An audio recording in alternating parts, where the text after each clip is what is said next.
Eu só sabia lançar redes, mas seus passos mudaram minha rota.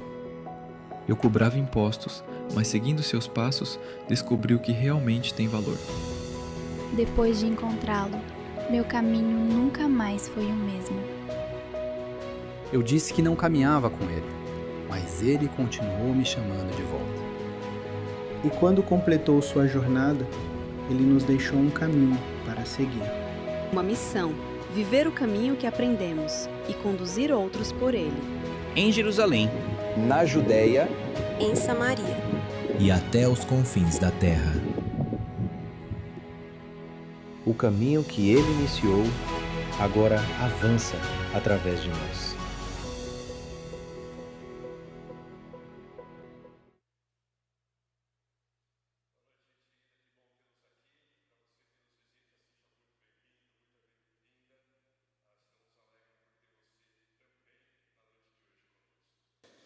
Estamos caminhando no livro de Atos e hoje a gente termina o primeiro capítulo. Já falamos tanta coisa, né? E só estamos no primeiro capítulo da nossa série. E eu quero convidar você a abrir no primeiro capítulo do livro de Atos. Nós vamos ler um trecho grande, do versículo 12 até o versículo 26. E nós vamos pensar na noite de hoje sobre o tema entre o prometido e a promessa. Entre o prometido e a promessa. Olha o que o texto bíblico diz.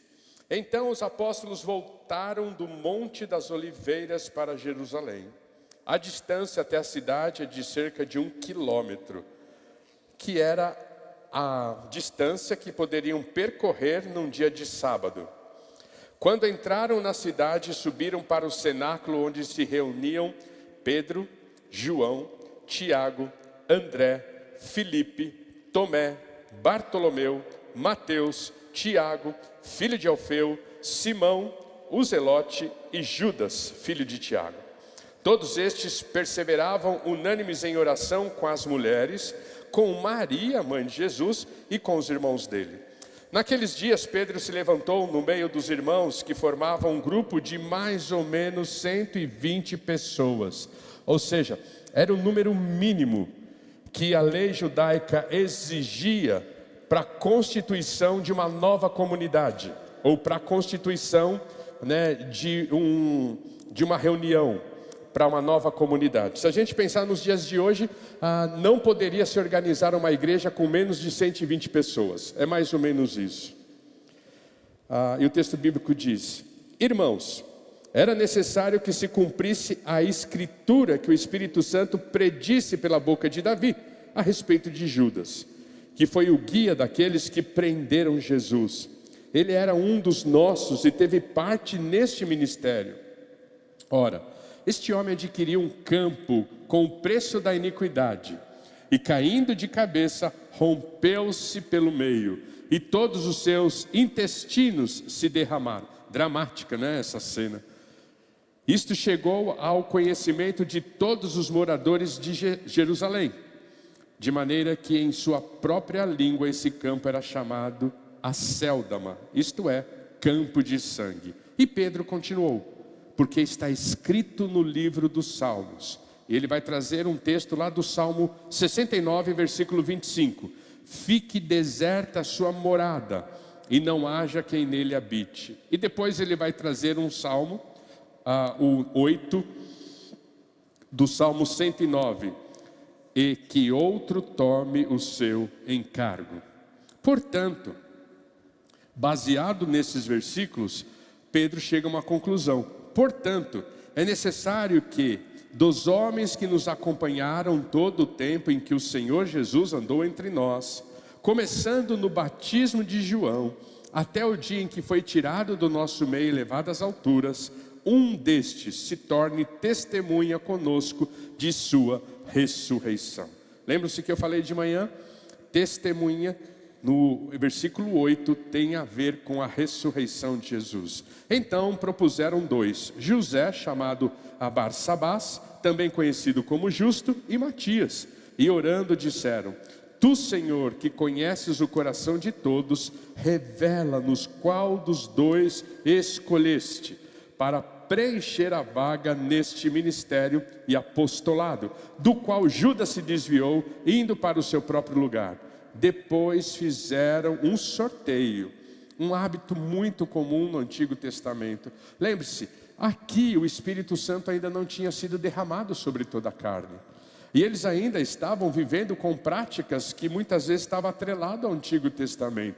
Depois que o Espírito Santo foi derramado sobre toda a carne, não havia mais a necessidade de se lançar sorte. O Espírito conduzia, falava, revelava, mostrava, apontava.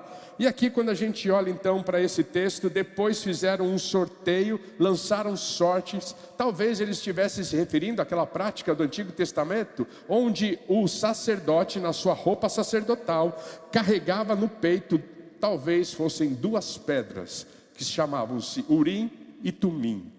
Não se sabe ao certo se eram pedras mesmos, mas eram 2 objetos que o sacerdote carregava no peito, que tinham esses nomes, Urim e Tumim. E eles acreditavam que ao lançar essas pedras, Deus revelava a eles a decisão a serem tomadas. Então é mais ou menos esse o conceito. Isso vai cair por terra com a chegada do Espírito Santo. Hoje não precisamos mais lançar sorte, hoje não precisamos mais afrontar Deus pedindo sinais. Nós temos o Espírito Santo e Ele revela para nós. E aí o texto bíblico termina: e a sorte caiu sobre Matias. Olha que interessante, é a única, ou melhor dizendo, é a primeira e a última vez que esse nome é citado nas Escrituras. Matias entra na história bíblica e na história da humanidade no 1º século, apenas para completar, ou como homem que vai completar o número 12. E aí depois nós não temos mais nenhuma informação, nem antes nem depois, sobre Matias, que foi acrescentado ao grupo dos 11 apóstolos. E é sobre esse texto um pouco longo que nós vamos pensar na noite de hoje. O que acontece entre a promessa ou entre o prometido e a promessa? O que acontece nesse intervalo? Deus havia prometido. O que foi que Deus havia prometido? Vamos recordar mais uma vez, vamos ler mais uma vez o versículo 4. Olha o que o versículo 4 diz: não se afastem de Jerusalém, mas esperem a promessa do Pai, a qual vocês ouviram de mim. Ou seja, a promessa havia sido feita por Deus, a promessa havia sido feita no Antigo Testamento pelos profetas, e a promessa ela se aprofunda no versículo 8, é a chegada do Espírito Santo. A descida do Espírito Santo sendo derramada sobre toda a carne. Então, o que acontece entre este momento do versículo 4, quando Deus faz uma promessa, até o capítulo 2, quando o prometido, quando a promessa acontece? O que acontece nisso, entre o prometido e a promessa? É sobre isso que eu quero falar. Mas eu quero falar sobre isso porque ainda nós temos então um desejo muito forte, um desejo muito real de entendermos, sabermos qual é a vontade de Deus para determinados momentos, para determinadas decisões, para determinadas escolhas que nós precisamos fazer em nossas vidas. Quando eu olho para esse texto e a gente vê como Deus está trabalhando entre o prometido e a promessa, eu quero traduzir esse sentimento, lembrando a vocês que isso é a capacidade que nós temos, ou princípios que Deus estabeleceu na sua palavra, para entendermos a sua vontade, para entendermos qual caminho seguir em determinado momento da vida, que estamos diante de uma encruzilhada, e nós queremos fazer o que Deus quer que a gente faça. Quando nós estamos nessa encruzilhada e a gente fala assim: Senhor, o que o Senhor deseja que eu faça? O que o Senhor quer que eu faça? Qual é a sua vontade para este assunto, para este tema? A sua vontade objetiva sobre a minha vida, sobre o meu processo, sobre o meu momento, sobre a minha história. Esse texto, ele nos dá 3 indicações como princípios para nós então entendermos a vontade de Deus e colocarmos a vontade de Deus em prática. E é sobre isso que eu quero falar, e eu quero chamar a sua atenção sobre esses 3 princípios. O primeiro princípio está logo no versículo 12. Leia comigo novamente. Então os apóstolos voltaram do Monte das Oliveiras para Jerusalém. O que a promessa dizia e o que estava inserido na promessa que nós acabamos de ler no versículo 4. A promessa, então, fazia com que existisse uma condição para ela acontecer. Havia uma promessa, mas essa promessa ela tinha uma condição. Isso é um outro fator que a gente aprende na história, quando a gente pensa no texto bíblico. Existem promessas que são condicionadas e existem promessas que são incondicionais. Vou dar o exemplo de uma promessa incondicional. Jesus, antes de partir, ele disse o seguinte: eis que estou convosco todos os dias até a eternidade. É uma promessa incondicional, eu não preciso fazer nada, eu não preciso nem crer. Ele afirmou que estaria conosco. Você crendo ou não crendo, você aceitando ou não aceitando, você querendo ou não querendo, ele fez uma promessa. É uma promessa incondicional. Eis que estou convosco todos os dias até a consumação dos séculos. Quando nós então recebemos uma promessa, muitas vezes nós precisamos saber se ela tem uma condição ou ela é incondicional. Esta tinha uma condição. Para que essa promessa acontecesse, para que essa promessa se tornasse uma realidade, ela tinha uma condição. E qual era a condição? Veja comigo o versículo 4. Mais uma vez, novamente. A qual vocês não se afastem de Jerusalém. Não se afastem de Jerusalém. Vocês querem viver a promessa que eu tenho para vocês? Não se afastem de Jerusalém. Tinha uma condição, era uma promessa condicional. E quando nós olhamos então para isso, a gente percebe o primeiro princípio para entendermos a vontade de Deus. O versículo 12 diz que eles fizeram exatamente o que Jesus havia orientado e pedido. O texto bíblico diz: então os apóstolos voltaram do Monte das Oliveiras para Jerusalém. Aonde Deus havia dito, aonde Jesus havia dito, não se afastem de Jerusalém. Então, qual é a primeira condição para nós observarmos, entendermos a vontade de Deus para as nossas vidas? Obediência. Não há possibilidade de nós vivermos a vontade de Deus sem obediência. E muitas vezes não há possibilidade de nós desfrutarmos das promessas de Deus sem obediência. E aí eu aprendo algumas coisas com a questão da obediência. Primeiro, a obediência pode ser um antídoto contra a ansiedade. A obediência pode ser um antídoto contra o desespero, contra uma ação, uma atitude de impulso. Eu fico imaginando o impacto que aqueles discípulos puderam ter e sentir ao estarem conversando com o mestre, e o mestre passando as últimas instruções. Como nós vimos, 40 dias o mestre estava com eles no intensivão, no mestrado, dedicado a eles e repassando todas as normas, todas as lições, todas as instruções. E eles estavam como aqueles que já estão cansados de treinar. Queremos ir, queremos fazer, queremos produzir. Foi assim mais ou menos que aconteceu há 6 meses atrás, depois de passar quase 2 anos com os nossos líderes de pequeno grupo, em treinamento, e eles começaram a dizer assim para mim: mas pastor, nós só vamos ficar em treinamento? Quando que vai começar o jogo? Quando que a gente vai começar a receber as pessoas e uni-las em torno da palavra de Deus, e estarmos em casas e fazer com que os pequenos grupos se tornem uma realidade? É mais ou menos isso que os apóstolos estavam sentindo. Sabe aquela coisa de você treinar e nunca entrar em campo? Anos atrás aconteceu mais ou menos isso também com o nosso coro. Nosso coro ensaiava e nunca cantava. E isso começou a causar desânimo para o nosso coro, porque havia então todo o esforço de estar aqui. Naquela época começou na segunda-feira, depois para quinta-feira, e aí ensaiava e nunca cantava. E eles perguntavam: pastor, para que tanto ensaio se a gente não pode cantar? Nós precisamos entender que talvez essa era a angústia daqueles discípulos. Eles estavam tão já absoltos, tão envolvidos com o projeto, com o plano, com a compreensão da missão. Eles queriam tanto viver essa missão, que eles poderiam sair atropelando o processo. Eles poderiam sair fazendo pelo seu impulso emocional. Eles poderiam começar a fazer pelo seu impulso né, humano, mas eles decidiram obedecer. Não havia ansiedade no coração daqueles homens. Não havia o impulso emocional que os empurrava para frente. Não havia o desespero da pressa.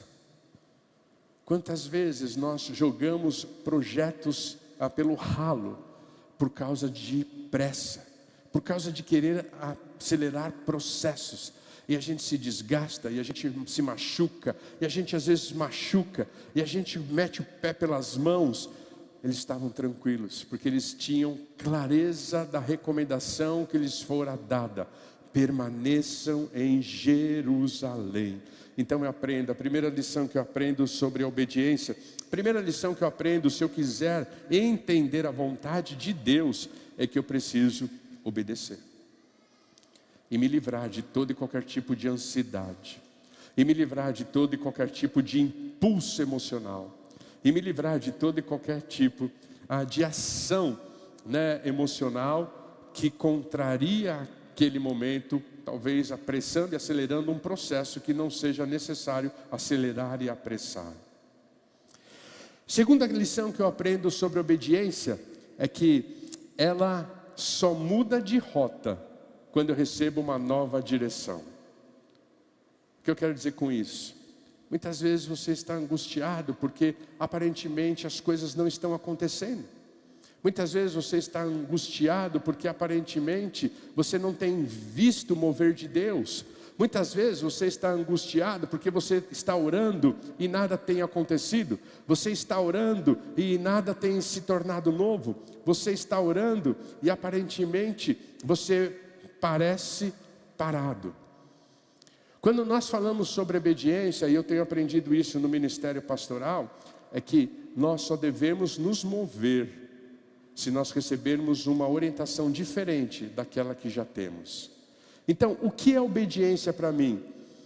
É a capacidade de pacientemente esperar até Deus dar uma nova direção, para que possa substituir aquela antiga direção que Ele tinha nos dado. Aqueles homens, eles receberam uma direção: permaneçam em Jerusalém. Eles não sabiam se isso demorar um dia, um mês, um ano, 10 anos, 100 anos. Eles não sabiam quanto tempo isso ia demorar. O próprio texto bíblico vai nos dizer que Jesus repreendeu a eles quando eles quiseram assuntar a questão de épocas, a questão de tempo, e Jesus disse: não se preocupe com isso, obedeçam. Então eu fico imaginando a expectativa que eles tinham, porque também na escatologia judaica do primeiro século, a chegada do Espírito Santo determinaria o início do milênio. Eles estavam ansiosos por isso. E aí eles recebem uma ordem: permaneçam em Jerusalém. E eu fico imaginando, os dias se passam, as horas se passam e nada acontece. Qual que é a minha tendência de um homem ansioso? Se eu recebo uma ordem de Deus, se eu recebo uma orientação de Deus, e a orientação de Deus, ela demora para acontecer, qual que é a minha tendência como homem ansioso? Senhor, eu estou obedecendo mesmo ao Senhor? Será que eu entendi de verdade o que o Senhor falou comigo? Será que é essa mesmo a sua vontade para a minha vida? Será que eu não me enganei? Será que eu tenho que fazer alguma coisa? Será que eu estou acomodado? Será que eu preciso ser proativo? E nós vamos começando a complicar uma coisa simples. Então eu tenho aprendido na minha vida ministerial a duras penas. O que eu ouvi hoje de Deus, não importa quanto tempo demore para eu viver aquilo que Deus falou hoje, enquanto Ele não falar algo novo, eu estou dentro da vontade dEle. Vocês conseguem entender isso? Enquanto Deus não falar algo novo, você está vivendo a vontade dEle. Eles estavam vivendo a vontade deles, a vontade dEle permanecendo em Jerusalém. Nós temos a tendência de achar que fazer a vontade de Deus exige de nós atitudes proativas, exige de nós ações proativas. Nós temos a tendência de achar que fazer a vontade de Deus exige de nós algo que precisa acontecer a partir do meu movimento, a partir do esforço da minha vida, do esforço dos meus braços, do esforço das minhas pernas, do esforço do meu intelecto. E nós aprendemos então com os discípulos que naquele momento não era uma ação proativa que os colocaria no centro da vontade de Deus, mas era a obediência. E quando eles iam sair daí, eles tinham um sinal claro. Muitas vezes nós não temos, mas eles tinham um sinal claro. Quando o Espírito Santo chegar, é tempo de caminhar. Quando o Espírito Santo descer, é tempo de ir. Quando Jesus sobe, o Espírito desce, é tempo de caminhar. Mas quando Jesus sobe e o Espírito não desce, é tempo de esperar. É vontade de Deus. E isso exige o quê? Obediência. Obediência. Então eu quero reforçar isso, porque isso foi muito importante para a minha vida, e talvez pode ser importante para a sua vida também, no sentido de aquietar o seu coração. Deus falou com você hoje claramente? Qual foi a última coisa que Deus pediu para você? Qual foi a última coisa que Deus falou com você? Que você ouviu claramente? Enquanto Ele não falar algo novo, permaneça em Jerusalém. Continue fazendo o que você está fazendo. Continue vivendo do jeito que você está vivendo. Continue trabalhando da maneira como você tem trabalhado. Continue estudando da maneira como você tem estudado. Continue se esforçando da maneira como você tem se esforçado. Não precisa algo novo. Continue, né? Continue. Isso é viver a vontade de Deus. Isso é estar no centro da vontade de Deus. Até que Ele fale algo novo e exija de você uma mudança de rota. Mas enquanto Ele não fala algo novo, se agarre, fique com a última coisa que Deus falou para você. Porque qualquer atitude diferente dessa pode nos levar a nos distanciarmos da vontade de Deus e passarmos pelo deserto. O deserto nada mais é do que um momento em que eu falo, cansei de esperar, acho que me enganei, não estou entendendo, não é possível que essa seja a vontade de Deus, acho que eu ouvi errado o que Deus falou no passado, e aí a gente vai querer agir, e a gente vai fazer do nosso jeito, e aí a gente vai rodar 40 anos no deserto, para que depois a vontade de Deus possa se cumprir na minha vida e na sua vida. Então, você tem clareza do que Deus falou com você? Se Ele não falar algo novo, permaneça aonde você está. Então, quando eu olho para isso, obediência pode ser um antídoto contra a ansiedade. Obediência me leva a uma atitude constante, persistente, né? Porque persistência é um valor do cristão e nós precisamos trabalhar nisso. E também a gente percebe que obediência é uma declaração de amor. Aqueles homens, eles não questionaram a orientação, pelo menos o texto bíblico não sugere isso em nenhum momento. Eles não questionaram, confiavam tanto no que Jesus tinha para eles, no que Jesus estava falando com eles, que eles aceitaram.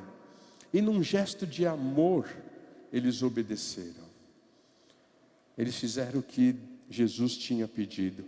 Voltaram para Jerusalém e ali aguardaram pacientemente, certos que estavam fazendo a vontade de Deus, e isso produzia paz ao coração deles, isso produzia segurança ao coração deles, isso os livrava de qualquer atitude de desespero, porque eles sabiam que a qualquer momento o Espírito desceria e aí eles estariam liberados para viver a missão.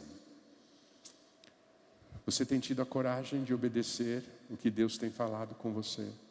Deus tem falado com você? Você reconhece a voz de Deus? Um dos textos mais incríveis é quando Mateus fala que Jesus, né, nos conhece e nós conhecemos a sua voz. E quando o texto bíblico fala que nós conhecemos a sua voz, O texto bíblico não está sugerindo que a gente conhece o timbre da voz de Jesus, que a gente conhece, o sotaque de Jesus, os jargões que Jesus possa usar. Não, está falando sobre obediência. Está falando sobre aqueles que atendem a voz do seu pastor. Atender a voz do pastor Jesus é obediência. Vocês têm atendido a voz de Jesus? Como tem sido essa relação com Ele? Você tem consultado Ele quanto às suas decisões? E você tem se alimentado da última coisa que Jesus falou com você? E isso tem trazido esperança profunda ao seu coração, ânimo ao seu coração, alegria ao seu coração. Às vezes demora muito para a gente ver algo que Deus falou no nosso coração acontecer. Mas o povo de Israel e os discípulos precisavam deste tempo entre a promessa, entre o prometido e a promessa. Precisavam desse tempo para amadurecer a ânsia pelo ministério e pela missão que eles tinham que cumprir. Então, na noite de hoje, eu quero convidar você a continuar segurando com unhas e dentes a última coisa que Deus falou com você, e crendo que você está vivendo a vontade dEle, porque Ele não se revelou de maneira nova a você, para que mudasse a última palavra dEle. Isso é obediência. Mas quando a gente olha para o texto bíblico, para discernirmos a vontade de Deus, ou para desfrutarmos da promessa, e vivermos esse processo entre o que foi prometido e a promessa, existe um segundo elemento. E o texto bíblico nos fala sobre esse segundo elemento no versículo 14. Você pode ler comigo, você pode acessar. Se estiver no telão, você pode ler aquilo que está no telão. Olha o que o versículo 14 nos diz.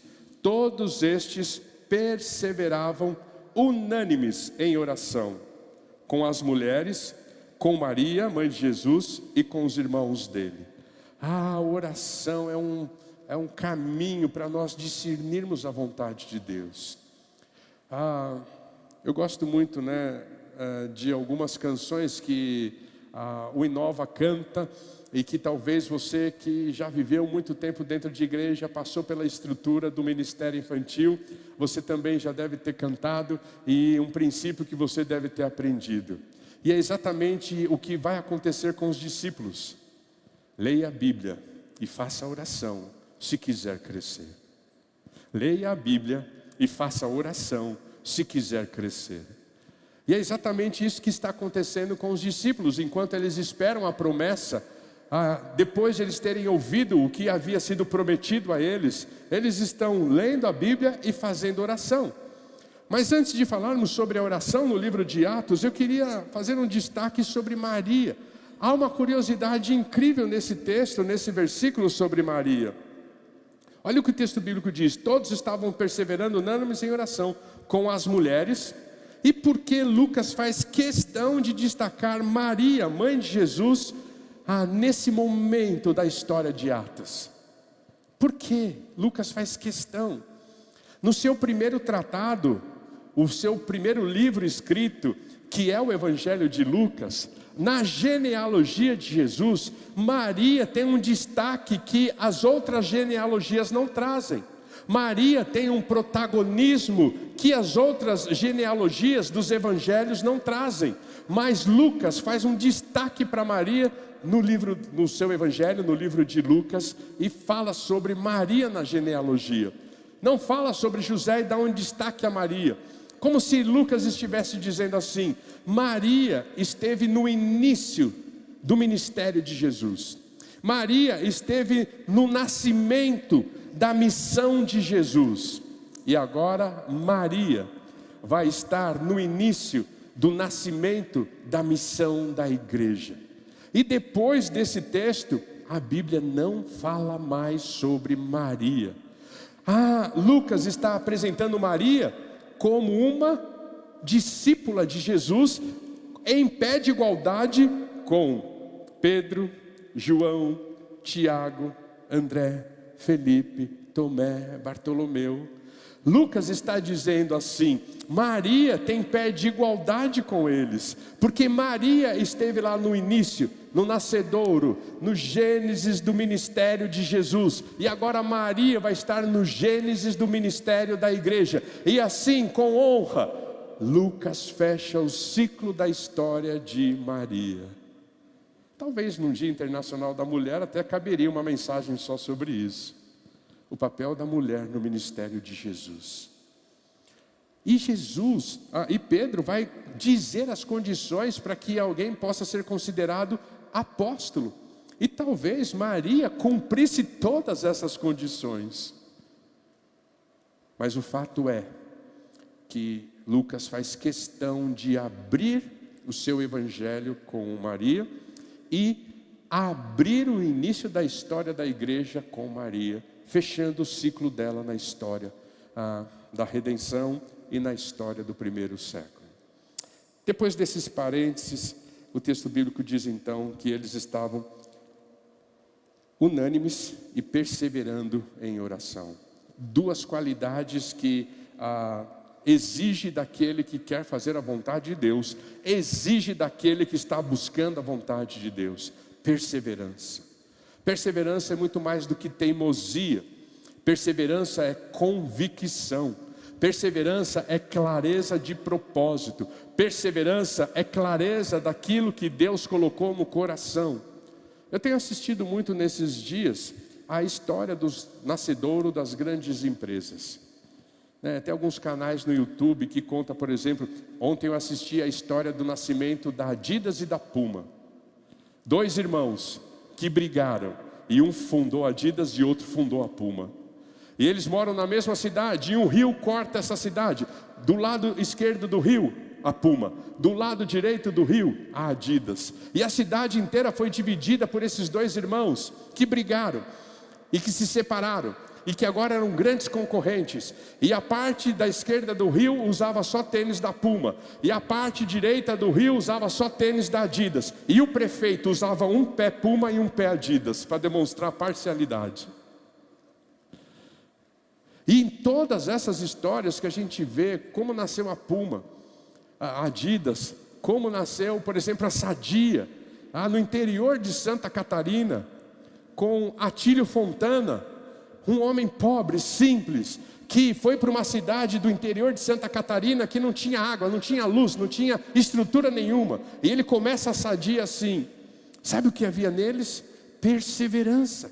Sabe o que havia neles? Convicção. Acreditavam no projeto, acreditavam no sonho, acreditavam naquilo que eles tinham no coração. Eles eram então perseverantes. E quando você escuta e assiste as histórias das grandes empresas que surgiram, você vai encontrar esse mesmo capítulo. Se você, por exemplo, escutar a história de como surgiu a Nestlé, que é sobrenome de um alemão, e no alemão é Nestlé, que foi traduzido ou que foi acomodado no francês e por isso virou Nestlé. Nestlé significa cuidado, amparo, significa aconchego. Por isso que o símbolo da Nestlé é o quê?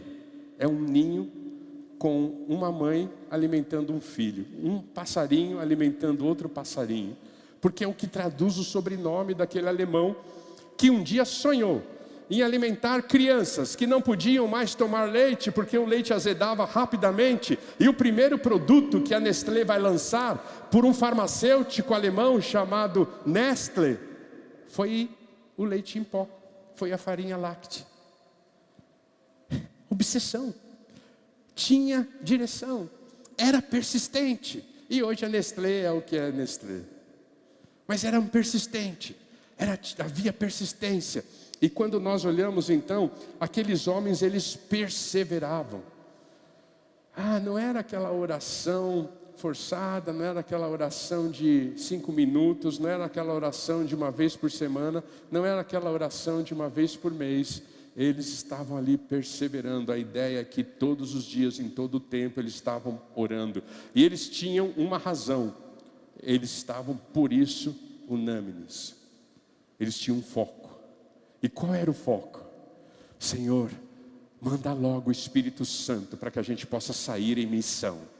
Senhor, derrama o Espírito Santo, manda a Pentecostes, Senhor, porque queremos seguir em missão. Eles perseveravam nessa oração e eles estavam unânimes nesta oração. Todos eles queriam a mesma coisa, todos eles se dirigiam na mesma direção, todos eles sonhavam com o mesmo momento. E quando nós olhamos então para o livro de Atos, como eu já disse pela manhã, ele apresenta aspectos de cumprimento dentro dele mesmo.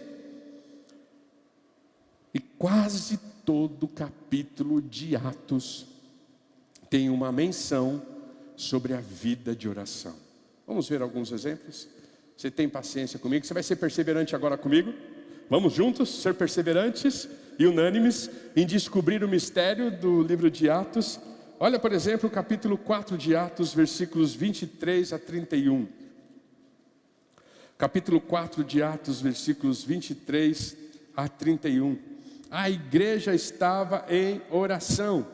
Uma vez soltos, Pedro e João procuraram os irmãos e lhes contaram tudo os que os principais sacerdotes e os anciãos lhes tinham falado. Eles estavam diante do Sinédrio, eles estavam sendo julgados, eles tinham sido proibidos de falar de Jesus. Eles vão dizer, importa mais obedecer a Deus do que aos homens. E olha o que o versículo 29 diz: agora, Senhor, olha para as ameaças deles e conceda aos teus servos que anunciem a tua palavra com toda ousadia. Por isso eles precisavam de poder, como nós mencionamos.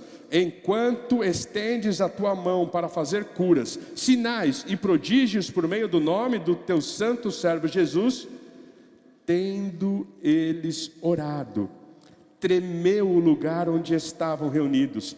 Todos ficaram cheios do Espírito Santo e com ousadia anunciavam a palavra de Deus. A igreja não simplesmente dizia que orava, a igreja orava. A igreja, para desfrutar da promessa de Deus, ela dobrava o joelho.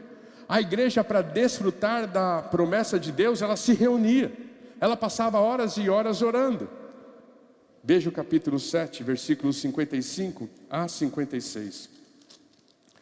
Olha o que o texto bíblico diz. Depois que Estevão é julgado, depois que Estevão é apedrejado, depois que Estevão está vivendo isso, olha o que o versículo 59 diz. Enquanto o apedrejavam, Estevão orava dizendo: Senhor Jesus, recebe o meu espírito. Então, ajoelhando-se, gritou bem alto: Senhor, não os condenes por causa deste pecado. E depois que ele disse isso, morreu. Não sei quantos de vocês viram um vídeo que circulou pela internet da versão moderna de Estevão. Um vídeo, eu não me lembro em qual país aconteceu, uma policial em busca de um assaltante entrou em um apartamento, mas que não era o apartamento que ela deveria entrar, e atirou e matou um negro que não era o assaltante que deveria ser preso ou morto. E essa policial foi a julgamento. E essa policial, enquanto estava sendo julgada, foi chamado o irmão da vítima para depor. Vocês viram esse vídeo? Não viram esse vídeo? Foi chamado, o irmão da vítima foi chamado a depor. E no meio do depoimento daquele homem, que estava diante da policial, que tinha matado o seu irmão, ele disse o seguinte: eu perdoo você. Mas aí vem o mais surpreendente, ele olha para o juiz e diz assim: juiz, eu nem sei se pode fazer isso, mas se puder eu peço permissão, eu posso abraçá-la. E aí ele sai do banco de testemunha, onde ele estava testemunhando, vai ao encontro da réu, a réu sai da onde ela estava e vai ao encontro dele, e ali no meio, diante do juiz, eles se abraçam e choram. É uma versão moderna de Estevão. Mas por que isso acontecia? Porque no meio da sua dor, no meio da sua condenação, no meio do seu apedrejamento, ele estava orando. Veja comigo o capítulo 8, versículos 14 a 17. Pedro e João estão em Samaria. Lembram-se que em capítulo 8, diante dos samaritanos, vai haver Pentecostes também? Quando os apóstolos que estavam em Jerusalém ouviram que o povo de Samaria tinha recebido a palavra de Deus, enviaram-lhes Pedro e João. Chegando ali, oravam por eles para que recebessem o Espírito Santo, pois o Espírito ainda não havia descido sobre nenhum deles. Tinham apenas sido batizados em nome de Jesus. Então lhes impuseram as mãos e eles receberam o Espírito Santo. Pentecostes começa em Jerusalém, passa por Samaria, vai entre os gentios, de Cornélio, Atos 10, e chega até os confins da terra. Mas por que isso acontece? Porque a igreja estava sensível, ela tinha ouvido a missão, ela sabia qual era a missão, ela estava então perseverantemente e de maneira unânime orando para que aquilo que havia sido prometido em Atos 1:8 pudesse acontecer, e estava acontecendo. Quando nós oramos, nós vemos as coisas acontecerem. Mais um texto, seja perseverante, calma lá. Atos capítulo 9, versículos 36 a 43. O texto bíblico diz que em Jope havia uma discípula chamada Tabita, nome este que traduzido é Dorcas. Ela era notável pelas boas obras e esmolas que fazia. Aconteceu que naqueles dias ela adoeceu e veio a morrer. Depois de a levarem, puseram o corpo num quarto do andar superior. Como Lida ficava perto de Jope, os discípulos ouviram que Pedro estava ali, enviaram-lhe 2 homens com o seguinte pedido: não se demorem em vir até nós. Pedro se aprontou e foi com eles. Quando chegou lá, eles o levaram ao quarto do andar superior. Todas as viúvas o cercaram, chorando e mostrando-lhes túnicas e vestidos que Dorcas tinha feito enquanto estava com elas. Mas Pedro mandou que todos saíssem, ajoelhou-se e orou. Depois voltou-se para o corpo e disse: Tabita, levante-se. Ela abriu os olhos e, vendo Pedro, sentou-se. Ele, dando-lhe a mão, ajudou a ficar em pé, e chamando os santos, especialmente as viúvas, apresentou-lhe-a viva. Isto se tornou conhecido em toda a cidade de Jope, e muitos creram no Senhor. Pedro ficou em Jope muitos dias, na casa de um curtidor chamado Simão. A igreja orava. A igreja orava para tomar decisões, a igreja orava quando era perseguida, a igreja orava quando cria no milagre. A igreja estava orando perseverantemente. E por último, último texto, está logo aí no capítulo 10, quando Cornélio está tendo a sua visão, e o texto bíblico diz no versículo 2, que ele era piedoso e temente a Deus com toda a sua casa, fazendo muitas esmolas ao povo e orando sempre a Deus. Veja comigo o versículo 4. As suas orações e as suas esmolas subiram para a memória diante de Deus. Quando o livro de Atos fala que a igreja orava, ele testifica que a igreja orava em quase todos os capítulos do livro de Atos. Você vai ver a igreja orando. Na noite de hoje, talvez você esteja entre o prometido e a promessa. Talvez na noite de hoje você esteja buscando a vontade de Deus. Então lembre-se, um dos recursos que Deus te dá é a oração.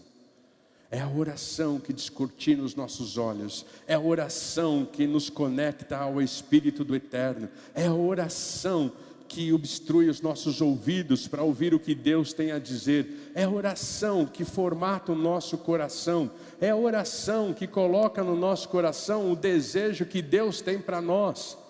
É a oração que vai mudando a nossa realidade, vai mudando o nosso coração, e ele vai se conformando àquilo que Deus quer, àquilo que Deus tem, àquilo que Deus faz. Por isso eu quero encorajar você, se você está entre uma promessa, entre algo que lhe foi prometido e a promessa que ainda não chegou, a oração é o instrumento que você tem. Se você quer entender a vontade de Deus, a oração é um instrumento que Deus te deu. E por último, como eu cantei, leia a Bíblia e faça oração se você quiser crescer. Qual é o último instrumento que a gente tem de discernimento da vontade de Deus? Enquanto estamos entre aquilo que nos foi prometido e a promessa que ainda não se cumpriu, qual é o último elemento que nós temos? As Escrituras, a palavra do Eterno. A Bíblia nos ajuda a discernir a vontade, a Bíblia descortina aquilo que é misterioso, a Bíblia nos ajuda a tomar decisões éticas, morais, que nos orienta quanto à vontade dEle. E como nós podemos saber isso? O texto está lá no versículo 20. E Pedro continuou. Depois do texto bíblico narrar a morte trágica de Judas, né? O texto vai dizer a respeito da necessidade. Pedro entendia que havia necessidade do corpo apostólico ser completo. 11 não podia ser, 13 não podia ser, 12 tinha que ser. E Pedro vai então trabalhar isso a partir das Escrituras, quando ele vai entender que no Salmo 69, versículo 25, se aplica aquilo que Judas fez e aquilo que aconteceu com Judas.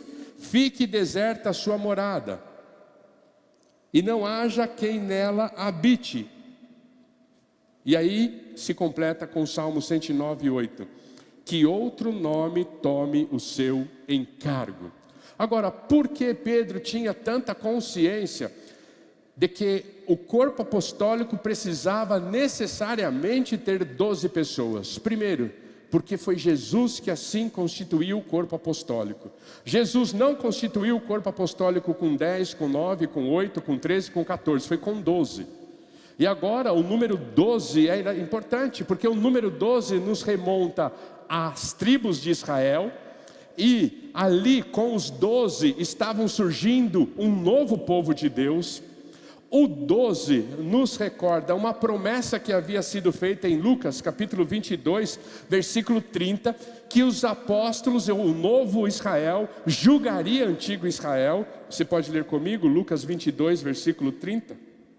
Olha o que o texto bíblico diz: para quem comam e bebam a minha mesa no meu reino, e vocês se assentarão em tronos para julgar as 12 tribos de Israel. Então, tinha que ser 12, porque com 12 haveria uma restauração de Israel, com 12 haveria uma conexão da igreja com Israel. E por isso que Pedro, orientado pelas Escrituras, ele conhecia as Escrituras, ele se deixou ser levado pelas Escrituras. Não foi uma decisão impulsiva de Pedro, não foi uma decisão vaidosa de Pedro, foi uma decisão consciente. Ele tinha consciência que o número 12 tinha um processo escatológico, como nós vamos ver lá em Apocalipse, a partir do 144.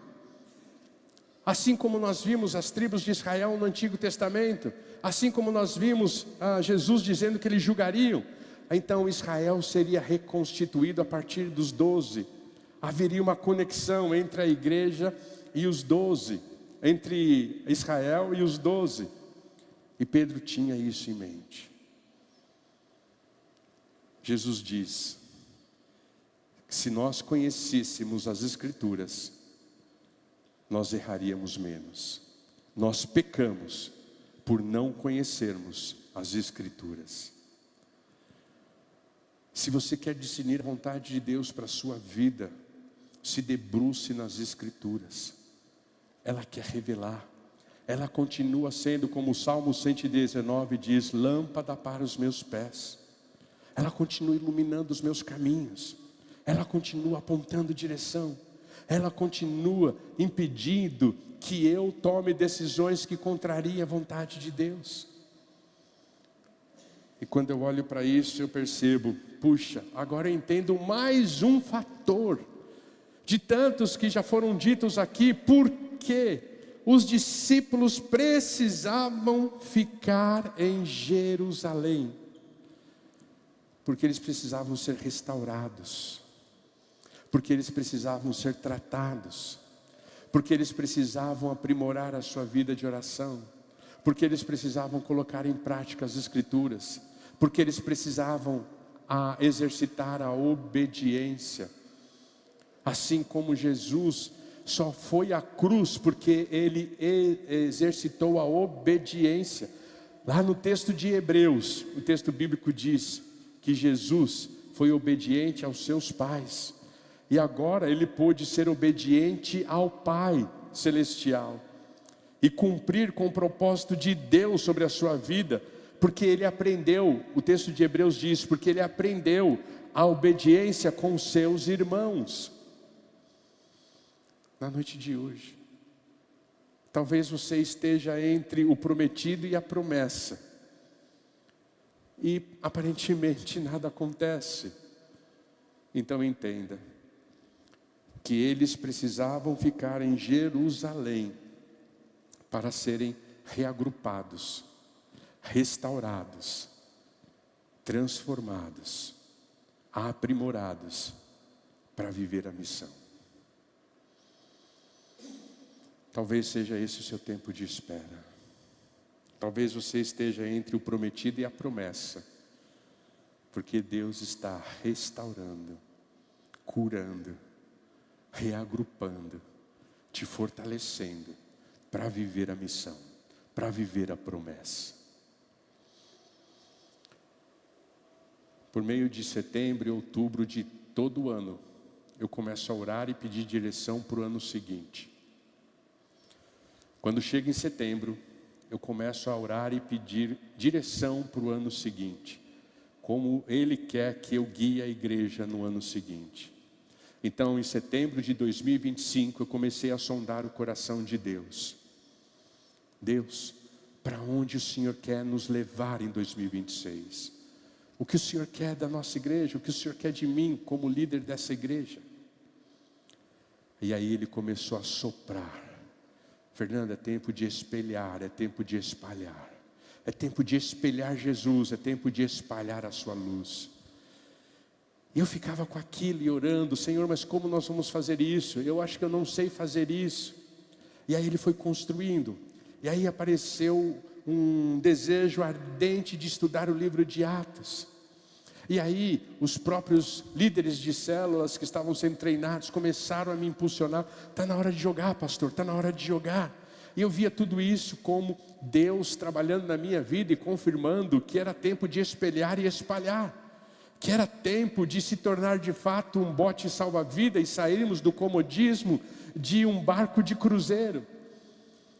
E aí, enquanto eu orava, veio exatamente esse trecho das Escrituras e Deus dizendo assim: nós reagrupamos, Fernanda.